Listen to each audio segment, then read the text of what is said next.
जय हिंद। आज हम पढ़ने वाले हैं कक्षा 12 फिजिक्स के जो महत्वपूर्ण अंक न्यूमेरिकल चल रहे हैं अध्याय 10 में दोस्तों लेक्चर नंबर 2। आज इस समझिए क्वेश्चन बहुत ही इंपॉर्टेंट है। विद्युत चुंबकीय प्रेरण जिसका नाम है आप जानते हैं इलेक्ट्रोमैग्नेटिक इंडक्शन पढ़ रहे हैं हम दोस्तों। एक वीडियो इसकी जा चुकी है, आज दूसरी वीडियो है। बहुत ही बेहतर क्वेश्चन पढ़ते हैं। एक कुंडली का स्वप्रेरण गुणांक 40 मिली हेनरी है। इसमें वैद्युत धारा 5 मिली सेकेंड में 2 एम्पियर से 12 एम्पियर हो जाती है। कुंडली में प्रेरित विद्युत वाहक बल ज्ञात कीजिए। बहुत ही खूबसूरत प्रश्न है दोस्तों। इसमें सबसे पहले हम देखते हैं क्या दिया हुआ है, ठीक है, फिर हम सॉल्व कर लेंगे आसानी से। एक कुंडली का स्वप्रेरण गुणांक दे रखा है, स्वप्रेरण गुणांक जिसे हम कैपिटल एल से रिप्रेजेंट करते हैं, ठीक है। स्वप्रेरण गुणांक कैपिटल एल दे रखा है 40 मिली हेनरी, ठीक है। और स्वप्रेरण गुणांक का हमें किस में कन्वर्ट करना पड़ेगा, मिली हेनरी में नहीं बल्कि हेनरी में। ये आपने थ्योरी में पढ़ी होगी तो याद जान लीजिए 40 मिली हेनरी को जब हेनरी में बदलेंगे तो जान लीजिए 1 मिली हेनरी में 10 की घात 3 हेनरी होते हैं। तो 40 में क्या हो जाएगा, 40 गुणे 10 की घात 3 हेनरी, क्योंकि स्वप्रेरण गुणांक का मात्रक जो होता है वो होता है हेनरी, ठीक है। अब आगे बढ़ते हैं। इसमें वैद्युत धारा 5 मिली सेकेंड, भाई गिनती के आगे सेकेंड लिखा हुआ है, जान लीजिए समय है। तो समय आपका दे रखा है, समय जिसे यहाँ डेल्टा टी कहते हैं वो दे रखा है 5 मिली सेकेंड, 5 मिली सेकेंड। अब देखिए सेकेंड को क्या करेंगे, भाई सेकेंड होता तो ठीक था, मिली लिखा हुआ है, इसे भी कन्वर्ट करना पड़ेगा किसमें, सेकेंड में। समय का सबसे अच्छा मात्रक सेकेंड माना जाता है। तो जब इसे आप कन्वर्ट करेंगे तो इसमें भी 10 की घात 3 सेकेंड हो जाएगा। ये बात याद करिएगा। नया फार्मूला, नया सूत्र, नया न्यूमेरिकल, बहुत बढ़िया न्यूमेरिकल है। देखिए डायरेक्ट नहीं दिया, 40 मिली हेनरी को हमने सबसे पहले हेनरी में कन्वर्ट करने के लिए आपको फार्मूला बता दिया कि 10 की घात 3 का गुणा करवा दीजिए। और मिली सेकेंड जब भी कोई न्यूमेरिकल में लिखा हो तो उसे सेकंड में कन्वर्ट ही करना पड़ेगा समय निकालने के लिए। तो उसमें भी 10 की घात 3 का गुणा करवाया जाता है, किस में बदलने के लिए, सेकंड में बदलने के लिए। अब आगे बढ़ते हैं। मिली सेकंड में 2 एम्पियर, देखिए धारा दे रखी, 2 धाराएं। एक आपके घर में पहले लाइट आई 220 और उसके बाद थोड़ी ही देर बाद वो 240 हो सकती है, तेज हो सकती है, जिनके घर में स्टेबलाइजर नहीं लगे होते हैं। तो यही है, 2 धाराएं दिया हुआ है, यानी हम कह सकते हैं धारा I1 पहले आई 2 एम्पियर, ये लिखे दे रहे हैं, एडजस्ट कर लीजिएगा। और दूसरी धारा फिर बढ़ गई, धारा I2 हो गया आपका 12 एम्पियर। ऐसे एम्पियर धारा का मात्रक बढ़िया वाला होता है। आगे पढ़ते हैं। कुंडली में प्रेरित विद्युत वाहक बल ज्ञात करना है तो सबसे पहले हम धारा में परिवर्तन निकालें, यानी डेल्टा आई। डेल्टा आई बराबर होता है सूत्र I2 माइनस I1।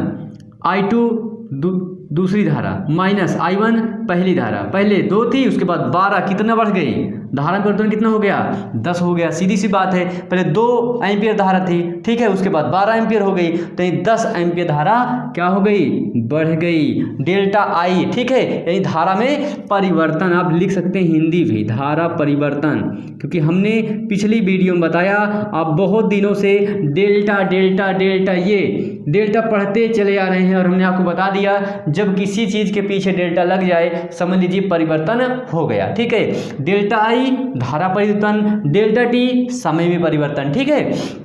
अब आगे चलते हैं। कुंडली में प्रेरित विद्युत वाहक बल, तो आप लिखेंगे कुंडली में प्रेरित विद्युत वाहक बल। बहुत जगह आप केवल वी व लिखा मिलेगा, समझ लीजिए विद्युत वाहक बल, ठीक है। E बराबर -L delta I by delta T. उम्मीद है इतना आपको बहुत अच्छे से समझ में आएगा होगा। चलिए देखते हैं आगे। अब सबकी वैल्यू धीरे धीरे रख देंगे, माइनस माइनस यल यानी स्वप्रेरण गुणांक 40 गुणे 10 की घात 3 गुणे delta I 10 divide by delta T समय परिवर्तन 5 गुणे 10 की घात 3। आगे चलते हैं सॉल्यूशन की तरफ, कैसे करें हम। अब सबसे पहले ये घात को ऊपर ले लीजिए आप, -40 गुणे 10 की घात ऋण 3 गुणे 10 गुणे 10 की घात ऋण 3 ऊपर जाएगा तो धन हो जाएगा 10 की घात 3 बटा 5।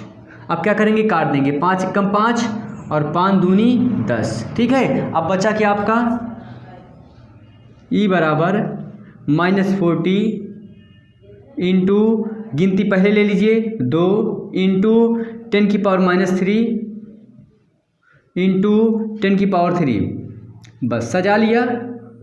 40 दूना 80 गुणे 10 की घात ऋण 3 गुणे 10 की घात 3। अब क्या करेंगे, 80 गुणे, देखिए अब आधार बराबर है, जब आधार बराबर होती है तो घातांक क्या हो जाती है, जुड़ जाती हैं।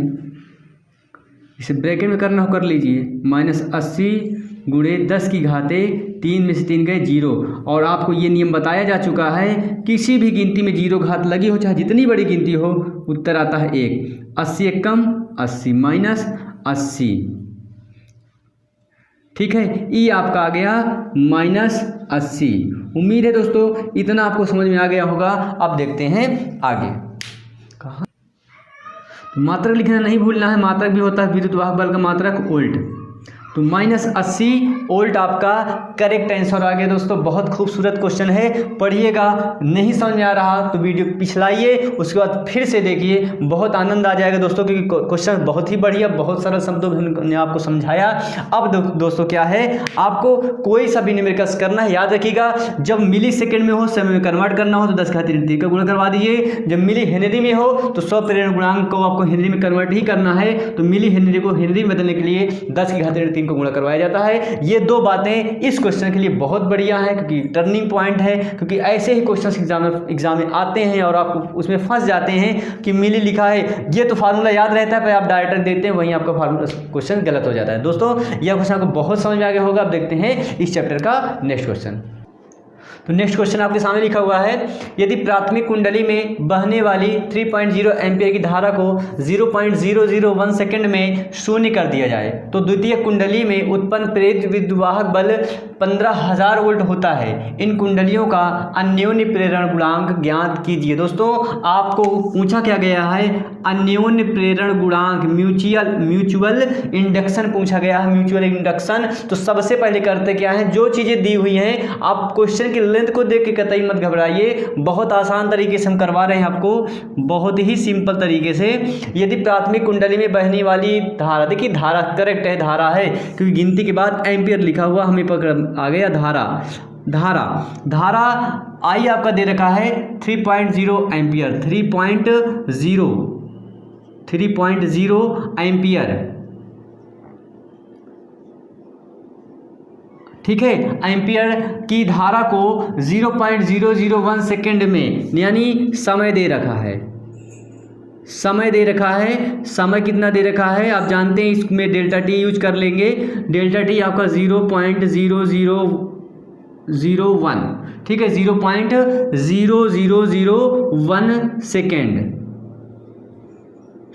ठीक है भाई, आगे बढ़ते हैं। शून्य कर दिया जाए, ठीक है, सेकंड में शून्य कर दिया जाए तो, ठीक है, देखिए धारा, एक धारा क्या है, पहली धारा देखिए बहने वाली धारा 3.0 एम्पियर की धारा को, ठीक है, 3.0 एम्पियर की धारा को, यानी ये आपका धारा I1 दे रखा है। और फिर आगे पढ़ते हैं कि धारा को 0.001 सेकंड, बहुत एक पल में, मतलब समझिए इतने सेकंड में क्या हो जाता है, जो सेकंड में शून्य कर दिया जाए, मतलब धारा I2 आपका दे रखा है कितना, 0 एम्पियर लिखना हो आप लिख सकते हैं, कोई दिक्कत नहीं है, शून्य कर दिया जाए, यही बात छिपी हुई है न्यूमेरिकल में, बहुत बेहतरीन इंपॉर्टेंट दोस्तों। ये यूपी बोर्ड 2017 में क्वेश्चन पूछा जा चुका है दोस्तों, बहुत ही इंपॉर्टेंट क्वेश्चन है। धारा I2 बराबर दे रखा है 0, तो आप जानते हैं हमें सबसे पहले धारा परिवर्तन निकालना पड़ेगा।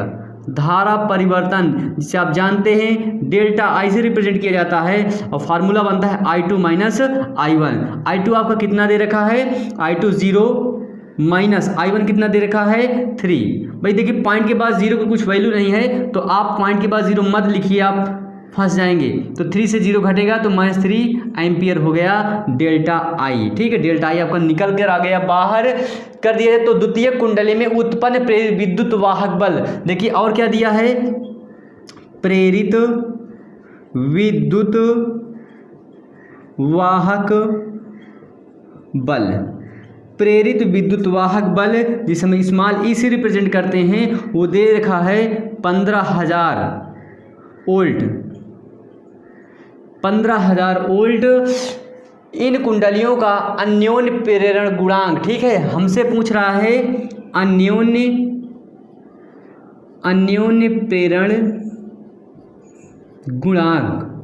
देखिए स्वप्रेरण गुणांक को आप कैपिटल एल से रिप्रेजेंट करते हैं और अन्योन्य प्रेरण गुणांक को मतलब म्यूचुअल इंडक्शन को कैपिटल एम से रिप्रेजेंट किया जाएगा। ठीक है, देखिए विद्युत धारा का जब चैप्टर पढ़ रहे हो चुंबक वाला होता तो ये चुंबकीय आघूर्ण हो जाता। ठीक है, कभी आप सोच लीजिए यम तो चुंबकीय आघूर्ण होता है, वो होता होगा दोस्तों, वहाँ होता है, इस चैप्टर में नहीं है। इस चैप्टर में अन्योन्य प्रेरण गुणांक को कैपिटल एम से रिप्रेजेंट किया जाएगा, ये आप अच्छी तरह याद कर लीजिए। अब देखते हैं क्या अन्योन्य प्रेरण गुणांक याद करना है। और आप जानते हैं कि प्रेरित विद्युत वाहक बल, प्रेरित विद्युत वाहक बल E बराबर -m delta I by delta T, ये फार्मूला होता है। ठीक है भाई, अगर प्रेरण होता, ठीक है, प्रेरण गुणांक होता तो यल यहाँ हो जाता है। अब अन्योन्य प्रेरण गुणांक है तो यहाँ यम हो गया, कोई दिक्कत नहीं। उसी तरह फार्मूला ई की वैल्यू दे रखा है क्या, हाँ 15,000 दे रखा है, 15,000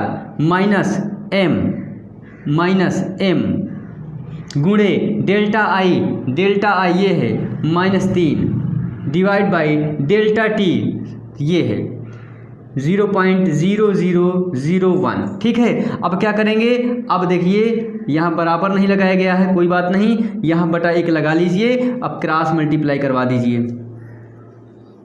बराबर 1530 गुणे 0.0001 बराबर -+3 गुणे m, या आप कह सकते हैं 3 गुणे यम बराबर 15 का इसमें गुणा करवा रहे हैं, 15 × 15 3 0 1 2 3 0 हो गए।